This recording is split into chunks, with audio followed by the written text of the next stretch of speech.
Jangan lupa subscribe YouTube channel Metro TV News dan jangan lupa nyalakan notifikasinya.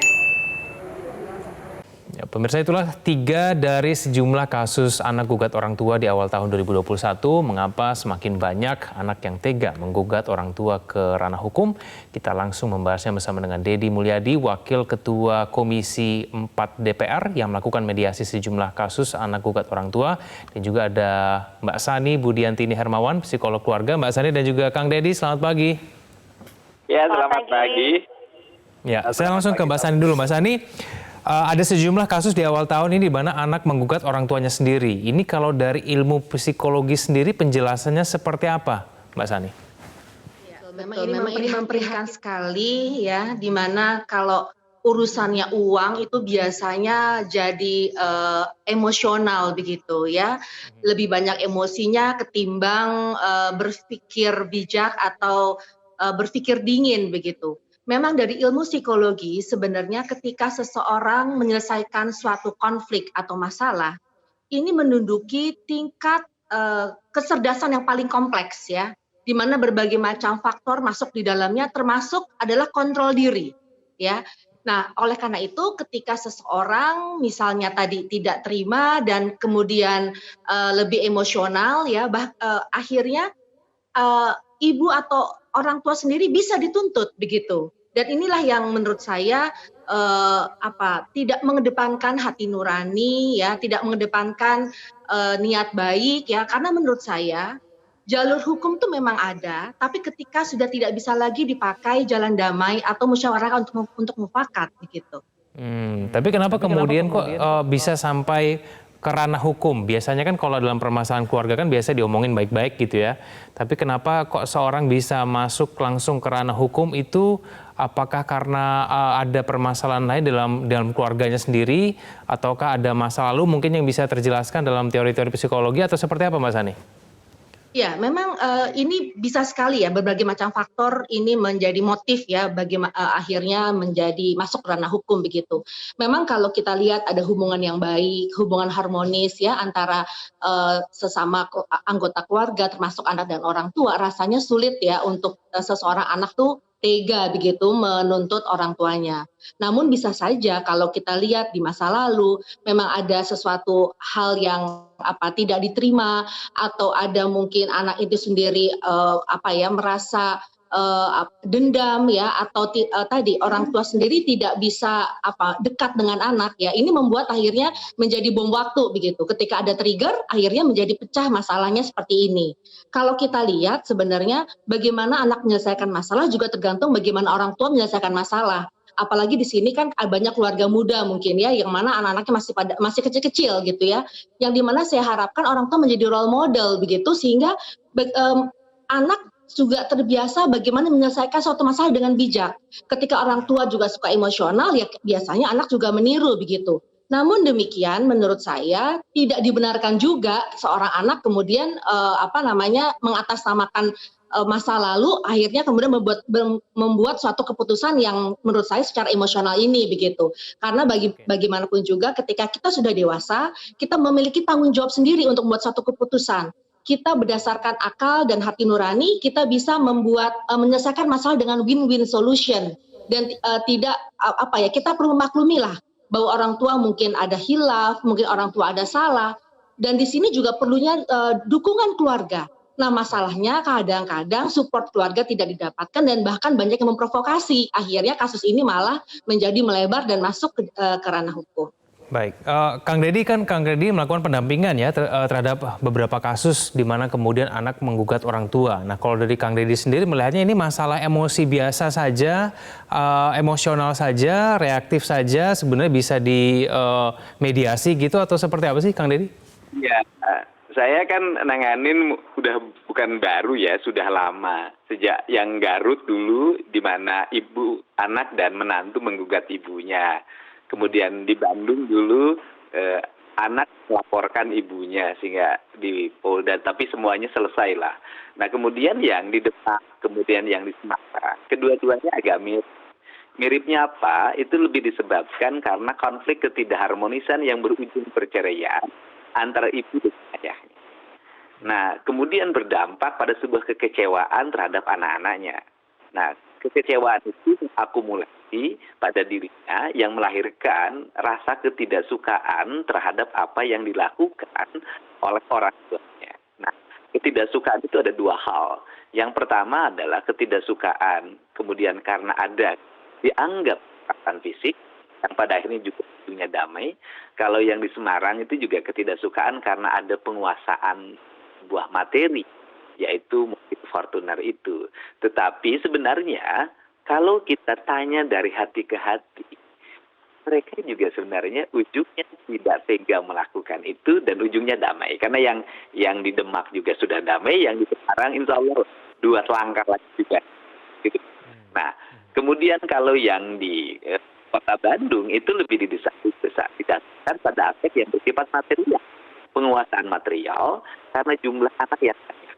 Itu dari istri pertama ada 5, istri yang kedua ada 5, 10. Di samping itu, kekayaan yang ada di sekitarnya itu masih juga harus dibagi terhadap saudara-saudara dari ayahnya. Nah, sehingga ketika orang menguasai sebuah aspek kekayaan, dia melakukan pengelolaan ruko, kemudian tiba-tiba rukonya itu nanti harus dibagi, otomatis mungkin ada keterkejutan, dia shock karena ada kehilangan sebuah mata pencaharian yang berdampak pada gugatan. Tetapi yang menarik yang di kasus di Kota Bandung itu yang ditangani kawan-kawan itu adalah anak kedua itu menggugat memberikan kuasa pada anak ketiga. Dan anak ketiganya ini pengacara. Dan anak ketiganya ini anak yang disayangi oleh bapak. Karena memiliki gelar master hukum. Dan ya meninggal sebelum gugatan dilaksanakan anak yang ketiga. Tetapi bapaknya itu masih menyampaikan doa dan meminta anaknya untuk masuk surga doanya. Nah, dari situ memang ada hubungan emosional, dan tetapi juga di balik itu saya sih melihat juga ada konflik di antara anak-anak. Ada yang dianggap dekat, ada dianggap yang tidak dekat dengan bapak. Itu dalam sebuah keluarga itu biasa. Sebuah keluarga itu biasa. Selalu kalau sekian banyak anak selalu terblok kayak politik. Ada grupnya yang ini ke sini, yang ini ke sini. Ini bukan hal baru. Nah, biasanya blok-blok dalam perkubuan dalam sebuah keluarga dengan jumlah yang sangat banyak itu terselesaikan manakala di antara anaknya ada yang anak yang besar secara material dia kaya, atau dia punya jabatan, atau dia punya pengaruh. Nah, ketika ada satu anak yang punya jabatan. Tapi apakah rata-rata dalam kasus anak gugat orang tua ini selalu berhubungan dengan materi, Kang Deddy? Iya, hampir seluruh yang saya tangani semuanya berhubungan dengan materi. Yang di Garut adalah hutang-hutang awalnya. Kemudian yang di Bandung perebutan rumah dulu yang di Kota Bandung. Yang sekarang di Kota Bandung juga adalah gugatan terhadap tanah warisan. Kemudian yang di Demak adalah mobil Fortuner yang dikuasai. Dan kemudian juga yang di Semarang, yang di Demak juga saya sih melihat ada aspek-aspek material di dalamnya. Tetapi saya selalu beranggapan bahwa setiap manusia itu ada hati. Dia punya rasa. Ketika kita bicara dengan bahasa rasa, apalagi orang Indonesia, apalagi orang Jawa dan orang Sunda, itu sangat mudah melakukan pendekatan. Termasuk yang di Bandung ya, saya pikir dalam minggu depan saya sudah bisa bicara dengan anak penggugatnya kok. Oke, baik. Kita akan lanjutkan dulu, kita di segmen selanjutnya kita akan lebih banyak berbicara bagaimana kemudian langkah pencegahan dan kemudian solusi ketika kemudian ada konflik dalam keluarga. Pemirsa jangan kemana-mana, kami akan kembali usai jeda.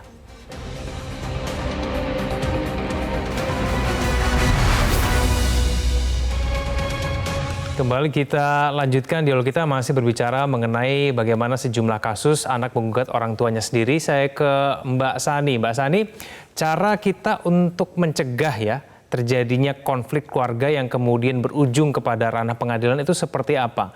Kalau dari cerita Kang Deddy tadi ada pengaruh dari perceraian, ini juga berpengaruh, lalu kemudian ada komunikasi yang nggak baik. Ada tidak sih cara pencegahannya, Mbak Sani? Ya, memang sebenarnya kan faktor utama keharmonisan pada keluarga adalah komunikasi yang dua arah ya, komunikasi yang terjalan dengan baik, ada dialog, ada persuasi begitu ya. Namun ya tadi kalau komunikasi tidak jalan ya, kadang-kadang lebih banyak akhirnya memakai cara-cara kekerasan lah istilahnya seperti itu.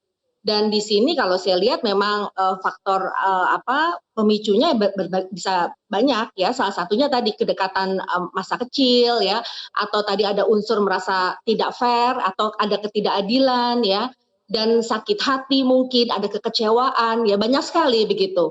Nah oleh karena itu kalau saya di sini untungnya nih kita orang Indonesia ya yang sebenarnya nilai-nilai kekeluargaan itu dijunjung tinggi begitu. Jadi kenapa harus memakai jalur yang menurut saya membuat kita semua miris ya. Karena kalau kita lihat juga orang tua di sini sudah ada yang tua, sudah lanjut usia, ya harus dibawa ke pengadilan.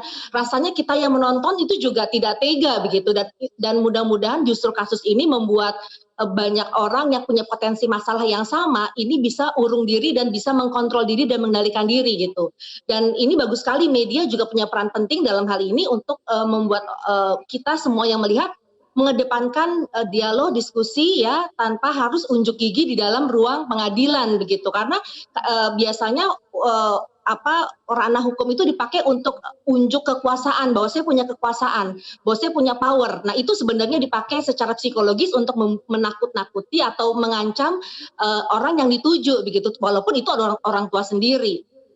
Oke, Kang Deddy, kunci untuk bisa mendamaikan dua pihak ya yang mungkin sama-sama keras pada awalnya, itu apa? Apa yang kemudian membuat salah satu di antara pihak yang bertikai ini akhirnya mau sedikit turun begitu ya, tensinya itu bagaimana Kang Deddy? Yang pertama adalah pembicaraan kita untuk bersikap netral, tidak berpihak pada salah satu. Kemudian memahami seluruh isi curahan hatinya, apa yang menjadi latar belakangnya. Kemudian juga mengikuti alur apa yang diinginkannya. Misalnya begini kalimat, saya boleh dong nyabut gugatan, tapi minta maaf sama saya. Nah, itu sering saya lakukan terhadap yang digugat. Sudahlah, minta maaf, nggak usah malu-malu, nggak usah gengsi. Toh ketika kita maaf tidak menurunkan martabat kita dalam hidup.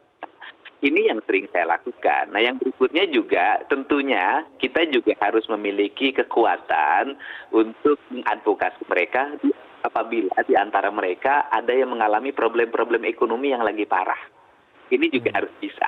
Karena seringkali orang karena ketertekanan itu melakukan perbuatan apapun demi kelangsungan hidupnya. Ini problem yang selalu saya hadapi. Sehingga tidak bisa polos juga menyelesaikan konflik itu hanya ansih pendekatan psikologi misalnya. Tidak. Memang harus banyak multi event pendekatan, termasuk pendekatan media. Hari ini misalnya ketika kita memiliki kekuatan media sosial yang cukup untuk melakukan advokasi dan melahirkan opini yang kuat, rata-rata mereka nggak kuat bully juga. Tapi bisa tidak kemudian ketika sudah mendamaikan, ini nanti konfliknya nggak muncul lagi kemudian di masa depan. Nah itu caranya bagaimana Kang Deddy? Rata-rata sih kalau yang sudah bersama selesai. Tidak pernah ada yang muncul lagi. Dan kalau sudah maaf-maafan kemudian saling pelukan, dan rata-rata menangis. Ketika mereka dipertemukan, saling pelukan, maafan menangis. Terseduh-seduh, menangisnya histeris. Bayangin misalnya konflik antara ibu dan anak yang begitu kerasnya luar biasa. Ketika dipertemukan histeris, dua-duanya menangis. Dan akhirnya saya sering dapat saudara dari kedua-duanya. Dari yang menggugat jadi saudara, yang tergugat jadi saudara. Nah itulah metodologi pendekatan yang bisa kita lakukan. Kemudian yang berikutnya adalah ada satu hal juga, lupa. Di Indonesia ini mulai kehilangan pemimpin kultural di setiap wilayah. Ini penting. Dulu misalnya yang jadi tokoh di sebuah wilayah itu kan rata-rata jadi pemimpin kampung gitu loh kan. Nah, sekarang mungkin nah, rata-rata mereka punya power yang besar dalam lingkungannya. Sehingga ketika ada warganya yang berkonflik, mereka mampu menyelesaikan. Tokoh karismatik pada sebuah daerah yang bisa menyelesaikan masalah dengan musyawarah, dengan power karisma yang dia miliki, hari ini semakin hilang. Sehingga orang selalu menempuh jalur formal hukum yang dilakukan akibat kehilangan tokoh lokal yang biasa memiliki harus sebagai juru damai ketika ada berkonflik. Oke, baik. Mbak Sani, cara komunikasi yang baik, ngomong ke orang tua ataupun orang tua ngomong ke anak, kalau urusannya mengenai konflik materi itu caranya bagaimana sih komunikasi yang baik, Mbak Sani? Iya, Memang kalau tadi ya, urusannya materi kadang-kadang jadi banyak emosional dibanding logika. Namun demikian gini, kalau saya merasa setiap manusia itu pasti punya yang namanya nurani ya. Jadi kalau seandainya ada tidak terima, ada yang nggak fair, yuk mari kita sama-sama duduk bersama, cari timing yang tepat, bukan timing yang emosional. Kadang-kadang kita ini ketika emosional malah kita pengen ketemu, ya jadinya akhirnya berantem gitu kan. Di sini harus memang mengendalikan diri dulu, tenang dulu ya, pikirannya sudah jernih dulu, kita minta sama Allah gitu ya, kita berdoa, baru kita pertemukan, baru dipertemukan. Nah, memang mediasi sangat penting di sini, bisa tokoh karismatik yang tadi Kang Deddy bilang, atau mungkin di dalam keluarganya ada tokoh-tokoh yang memang dituakan. Jadi kita juga bisa memakai pendekatan keluarga ya, dan pendekatan keluarga ini, mediator ini harus juga bijak, karena mungkin dia akan menenangkan yang satu pihak, menenangkan lagi pihak lain, sehingga ketika sudah tenang baru dipertemukan. Nah, dengan pikiran yang sudah tenang dan dingin, insya Allah mental kita semakin kuat gitu ya, kita bisa menahan diri, rasanya akan tercapai tadi musyawarah dan mufakat gitu. Baik. Terakhir Kang Deddy, singkat saja, kalau misalnya untuk mendamaikan dua pihak ini harus memiliki mediator, tapi kan mungkin banyak juga kasus yang mungkin tidak ada mediator begitu loh Kang Deddy. Ini bagaimana kemudian solusinya kalau misalnya mencari mediator yang tepat untuk mendamaikan dua pihak ini? Ya, solusinya ya pada akhirnya pasti pengadilan kalau tidak ada mediator. Tetapi di pengadilan juga rata-rata yang berkonflik keluarga ujungnya damai. Cuman memang proses waktunya yang panjang. Walaupun yang kalau di kasus Garut dulu memang ujungnya di pengadilan, Ibu. Nah, ini yang terjadi sehingga harapan saya adalah semoga di daerah-daerah itu, terutama pada tingkat level RT RW, itu tumbuh lagi tokoh-tokoh yang memiliki pengaruh untuk mendamaikan warganya ketika berkonflik. Mulai urusan suami dengan istri maupun urusan anak dengan orang tuanya. Dan saya juga menyambut gembira ya, visi misi yang disampaikan oleh Pak Kapolri yang menyampaikan bahwa Polri tidak akan menerima laporan anak yang melaporkan orang tuanya demi kepastian hukum. Nah, kalau pintunya dikunci, nggak akan ada lagi yang nembus.